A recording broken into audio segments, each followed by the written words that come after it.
This is the Fitzy and Whipper with Kate Ritchie podcast. Clicking onto the big screen. Jamie Oliver, you there? How are you, lovely people?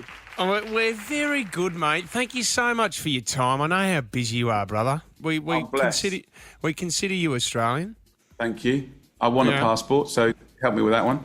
Hey, but before we start, right, I need to apologise because we are excited about the Australian Food Hero Awards and what you're doing with this, because we need to recognise the magnificent tuck shop ladies and the efforts that they're going to bring in these new nutrition guidelines for the kids out there. But, mate, the last time that you were in, I don't know if you remember this, it was around the Royal Easter Show in Sydney, and we got you to try it was meat and 3 veg on a stick, Jamie. I want to take you back there. Have a listen to this. Can we please bring in the meat and 3 veg on a stick? It's warmish, about blood temperature. Yeah. I mean, is it edible? It is edible, it's definitely edible. Do I trust them?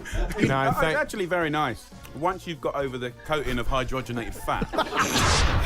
Now, can we get a follow-up on this? Because apparently we were told that you were feeling a little bit ill later that day in the I was in a bit. the car.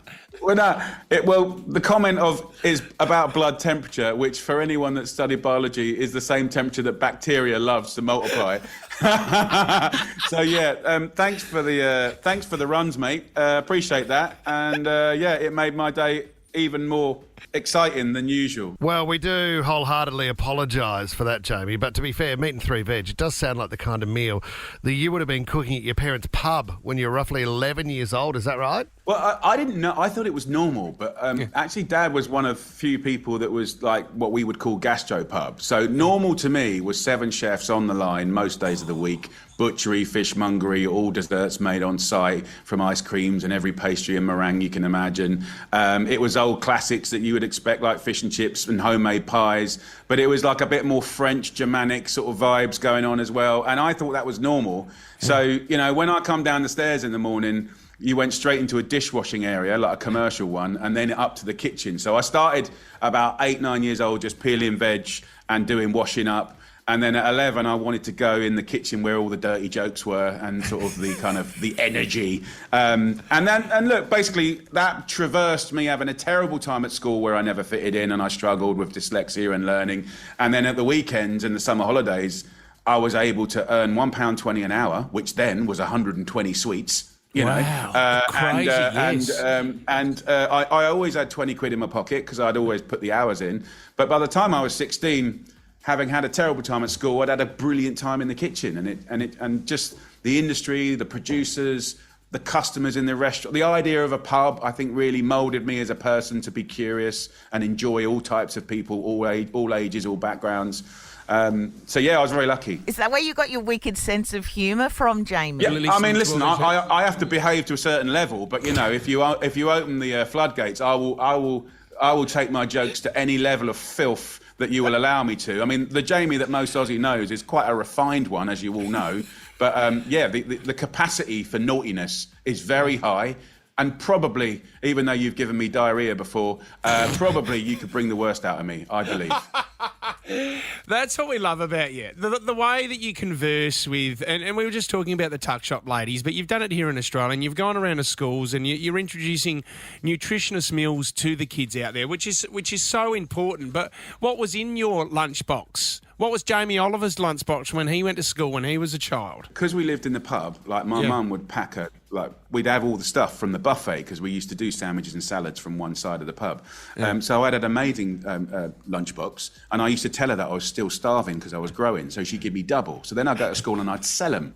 At the same time, I'd sell the ones or swap them for tickets to get the school dinners as well, because I might want to get like toad in the hole, which I'm sure Aussies know. It's a sausage in a massive Yorkshire pudding. Who wouldn't want that for lunch? Toad in the hole in Australia is a piece of bread that's a hole cut out, and then you put an egg in there. Then you put that on the barbie and you turn it up and down. That's toad. I thought that was toad in the hole. Toad in the hole in the UK is you roast off some sausages in the oven, and then as they're getting golden, you pour in a lovely Yorkshire pudding batter and close the door, and this massive 6-inch Yorkshire pudding grows around a sausage. I mean, what more do you want in life? And then you serve that with an onion, sweet onion, and vinegar, mustard, gravy, and with a gesture of greens and peas and all that old business, and you're in.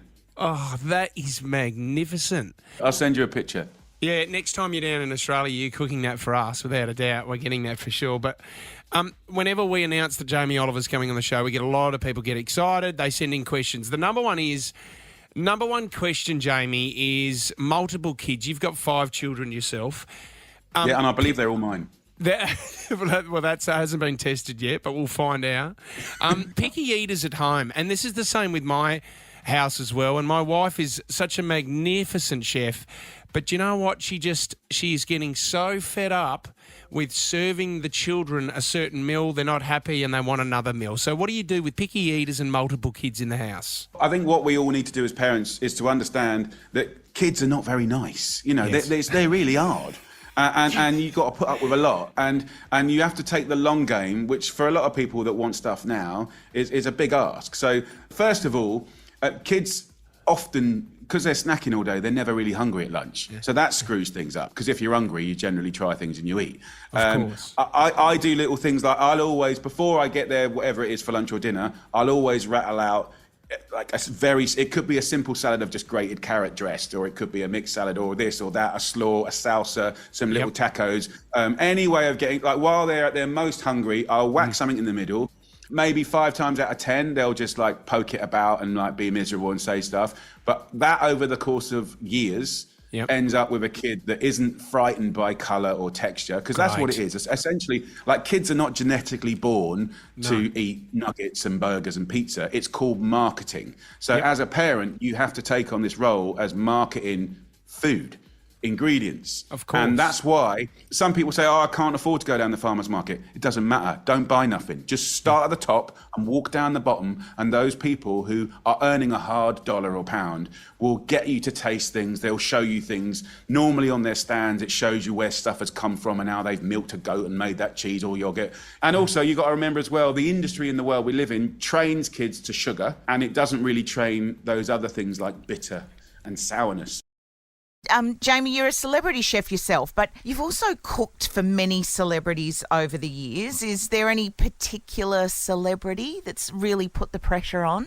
Listen, I mean, I don't make a point of cooking for celebrities per se. I mean, over the years, whether it's Oprah or De Niro or Brad Pitt or, you know, all of that gang, you know, it's beautiful. I actually was Brad Pitt's 40th birthday present from Jen. Are you serious? And she phoned up, and we put the phone down on her 3 times because we didn't believe it was her. We thought it was someone trying it on.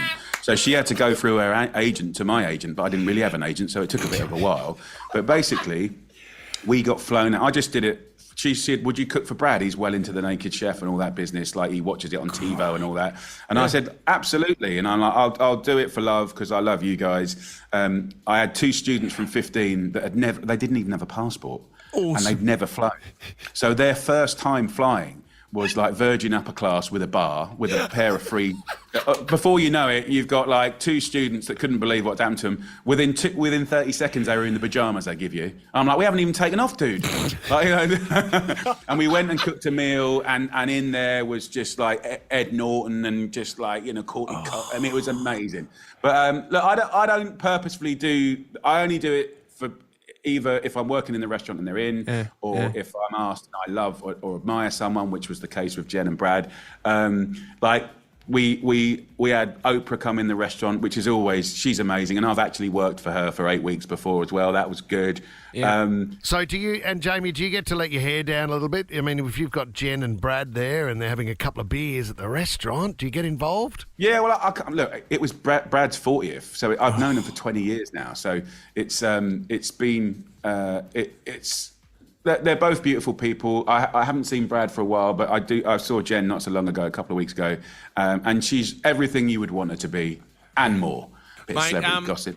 Simplicity, you know. I love that stuff. We absolutely adore that stuff. Simplicity in life and in the kitchen, that's what we're all looking for. And you have a new book which is coming out, which is just called Simply Jamie, out very soon. And you're just making it's for the dummies. It's for us in the kitchen who don't know what to do. You're simplifying it even more.